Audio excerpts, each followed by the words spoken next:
So my name is Kelly Barrientos, and right now I am just adding the finishing touches on the painting using a metallic paint color pen. As now here's the piece. Right now I'm just kind of finishing this right here, and yes, it is a bad habit of mine that I do paint and create my art on my bed. As you can tell, there's paint all over my hands. And my process for this is I did explain in the essay we're supposed to do, or the artist statement, but right here it says ponte las pilas, mija, which is a common saying in my culture, in in Mexico, as well as like very Chicano culture, Chicano being like Mexican American culture. Ponte las pilas can be roughly translated to, it sounds really odd in English, but in Spanish it makes perfect sense. It's like, put on your batteries, mija, or put on your batteries, daughter, which is like a lot of words of encouragement, like, oh, like you're telling your parent or like an uncle, like a really, like they had a bad day and stuff like that, and then he would just kind of be like, oh, ponte los pilas, or like anyone really would tell you that. It's like really words of encouragement, as I mentioned before.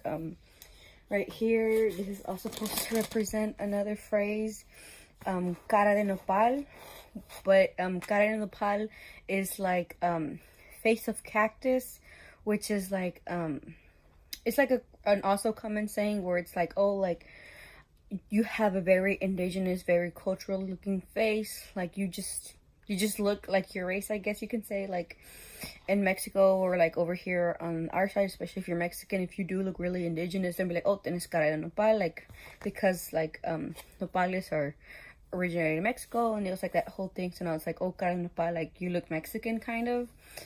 And right here is like an Aztec sun, because like Mexico was called tierra de caliente tierra, hot sand, or like hot desert.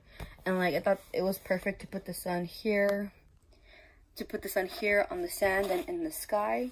And along the horizon there are people walking to America. That's supposed to represent like their journey to America and stuff like that.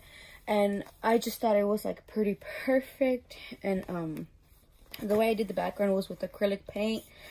Here I just kind of did the background first. I tried doing like very various gradients of color, and then of course the back had to be like this blue color. And then I kind of wanted to do the same with the grain, but there's just something about the color green that I'm not able to gradient or blend as well. And right now is what I have so far, but I'm just gonna go ahead and finish these things, and then that'll be great to go. Thank you so much for listening to me.